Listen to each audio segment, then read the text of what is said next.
What's going on, guys? Dare here with Fantasy Football Advice, coming at you with another fantasy football video. Today, we are going over the top players that can't possibly exceed their ADP. And while that is a slight exaggeration because we do understand that any player could have a certain circumstance fall their way that could allow them to exceed expectations based on their draft price, but for the most part, if we're assuming that the circumstances that we're aware of today stay relatively the same without going off into space wondering what if, then these players just simply lack the upside that you would be looking for when drafting them at that price tag, and it may be because they are more safe.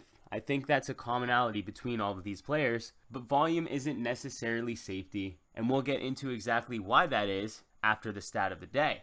Today's stat of the day is which running back had the highest snap percentage in the entire NFL in 2018. Of the team's total plays, this running back was in on the field on the highest percentage of any running back in the league. If you think you know who that player is, leave it in the comment section down below. We'll be happy to let you know who wins in tomorrow's video. But let's get into it. The top players that can't possibly exceed their ADP. It is worth noting that I am going to have to be using Fantasy Football Calculator for ADP. I know at this point in time we should be using the ADP based on where most of us are drafting, and I would assume that's ESPN. But ESPN is just completely bonkers right now. They have players so unfairly ranked that it would be silly to even use that for the video because it wouldn't be fair and it probably wouldn't help you as much in your draft. We decided to use Fantasy Football Calculator for that reason, and also because this is now the third year in a row that we have heavily relied on them for ADP. We do have to give a shout out to Sleeper. They really did kill it in the ADP department. Arguably better than Fantasy Football Calculator, because if you did actually have to auto draft, I'm pretty sure the platform that 9 out of 10 people would choose is Sleeper, because the best player available is typically the one at the top of the list. Let's start the list off with the thumbnail, Jarvis Landry, Cleveland Browns. And with him, the situation is pretty simple. Last season, even while the main target in this offense, he did not perform up to draft expectations. After leaving Miami, he didn't quite see that heavy target share that made him a valuable fantasy wide receiver, especially in PPR leagues, and it showed. He finished the season as the wide receiver 19 in half-point PPR leagues, while playing a full season, ranking 11th in snaps per game, 13th in target percentage, and being the clear leader in the receiving game of this entire offense. Yes, he is going to be an integral role in this upcoming season, and I'm not saying he can't match his ADP. But when you're talking about a player who may finish, who is virtually top 12 in total volume last season, but only had 3 games the entire season over 12.3 fantasy points. That's crazy. That type of volume and that type of production just don't go hand in hand. And now he has Odell Beckham joining the team, who's clearly going to take some targets. David Njoku, another year in the system, another year more familiar with Baker Mayfield, and this offense having a better overall defense and a great running back in Nick Chubb. I think we all can come to an agreement mostly on Jarvis Landry, but let me suggest a more controversial player. That player is Tarik Cohen of the Chicago Bears. It's almost the polar opposite of what we saw with Jarvis Landry last season. Landry had plenty of volume with a lack of efficiency, whereas Tarik Cohen lacked the volume but was extremely efficient. But that was when Jordan Howard was the only other real competition out of the backfield. Now you have Mike Davis and David Montgomery, both of which don't have cinder blocks for hands. So the Chicago Bears have already came out and said that they want to use him less and that they gave Tarik Cohen too much work last season. But let me dive into a little bit about how efficient he was for fantasy based on his overall volume against his fantasy production. Out of all running backs, he was the lowest. Tarik Cohen played on the 36th most snaps per game, okay? 36 is virtually a running back 4. The running back 4 last season scored an average of just 7.5 half PPR fantasy points per game. But no, Cohen didn't come out and produce as a high-end RB3, low-end RB2. No, this is a player that finished as the 13th highest fantasy scoring running back in the entire league, ahead of players like Nick Chubb, Chris Carson, and right now he's going ahead of players like James White, Phillip Lindsay, who both scored more fantasy points than he did last season and have arguably less competition and less things going against them when it comes to their fantasy production for the upcoming season. Phillip Lindsay, he also is no stranger to running the ball on first and second down. How often are you going to see Tarik Cohen in the backfield on first and second down? You just won't see that type of thing. Last season, the problem with Tarik Cohen and running backs who rely on receiving production more than they do actual touches is that they are very inconsistent game over game, and his consistency really did show when it came to his fantasy production week in and week out.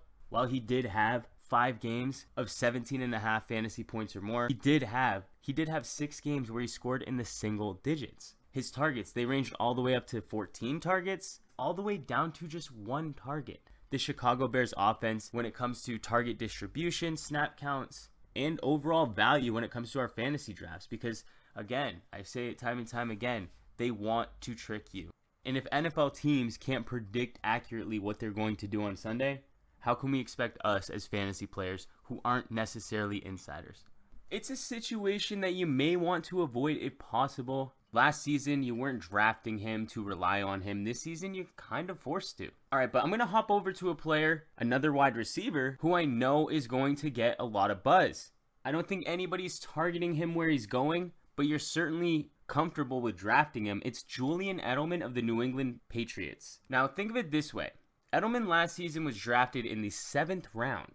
He had a 4-game suspension he served, and after when he came back, he helped lead teams to the fantasy playoffs, and I know a lot of people remember that, and they thank him for that. He was the wide receiver 14 in points per game through the final 12 games of the season, and he was being drafted outside of the top 30. So yes, you got a severe discount on him for having to wait, but it paid dividends tenfold. So this season, he is being drafted, oddly enough, as the wide receiver 14. So yes, you're paying for last season's production, and while he is safer than some other picks in that area, he basically has to perform at or better than what he did last season in order to make this a good pick. How is that a fair ADP for a player who is on an offense that is looking to reduce the work in the passing game? Not only are they looking to reduce the work in the passing game, Josh Gordon's back. They brought in N'Keal Harry. N'Keal Harry is supposed to be the heir apparent to the Julian Edelman role. So by the end of the season, there's a strong chance that Julian Edelman may not even have the same type of target market share that he did not only last season, but what you see in the beginning of this season. And while the target market share will remain similar to last season, the overall volume in the passing game is going to decline. Every snap, every target counts, and it would be a sucker's bet to expect Julian Edelman's role to increase from week 1 to week 16. He's an aging vet, he's on an offense with an aging quarterback, and I didn't even mention the broken thumb, which seems to have dropped Sterling Shepard several rounds in the rankings, yet Julian Edelman is still seen as a very safe 4th round pick. Safe, yes. Able to exceed that draft price? Not likely. Okay, so the next player may sound a little bit obvious, but don't take it out on me. You guys need to make sure you're avoiding Peyton Barber.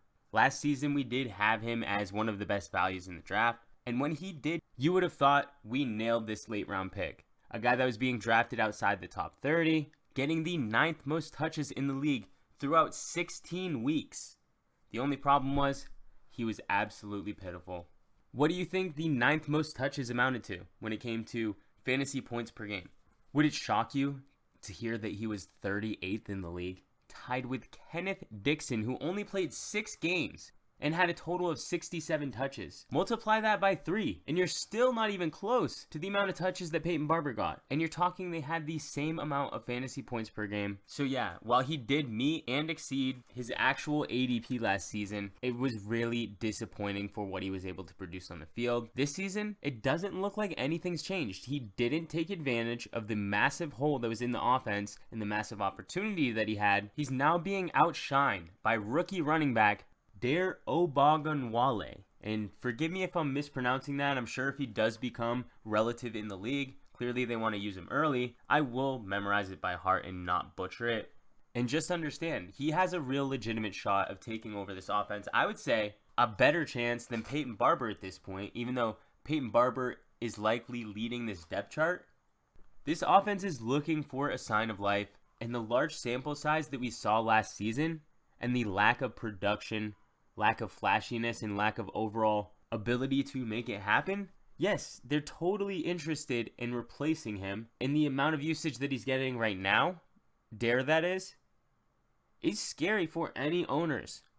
If he continues to shine the way that he is, I wouldn't be surprised if by, week 2, week 3, he had a position to lead this offense. Any injuries are obviously going to boost him up. And Ronald Jones, while initially it seemed he would lead this team or at least get an opportunity to right away, I think it's a full-blown potential competition. I'm not going to draft him if humanly possible. All right, guys, we've done 2 wide receivers, we've done 2 running backs, and the only player that I'm really struggling with expecting an increase in production from last season is Russell Wilson.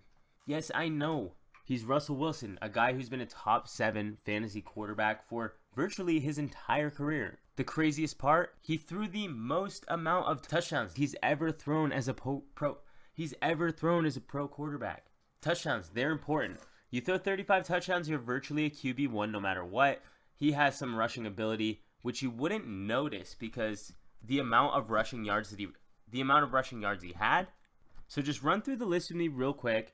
He averaged 18.7 fantasy points per game last season, and that was on the back of super efficiency and nearly setting career highs in almost every category, or at least, finishing top 1 through 3 in every statistical category while still having the least amount of volume in every statistical category. And it just doesn't seem like a track record that can keep up, especially when he's lost weapons, and they still have a very strong want and coaching staff pushing for the run game. In points per game last season on such an efficient year, it's just ridiculous that he's being drafted so early. In order to get him on your team and guarantee it, he's off the board as QB10. So what are you expecting? Him to become even more efficient? No. So you're basically guaranteeing that he's going to get more volume on an offense that wants to commit to running the ball even more. So it's just not a place you really want to be if you can avoid it. But guys, that's going to do it for this video. If you really did enjoy it, can you please hit that like button? Also do us a favor, if you're new to the channel, please hit that subscribe button. And we thank you all for watching, and we will catch you on the next one.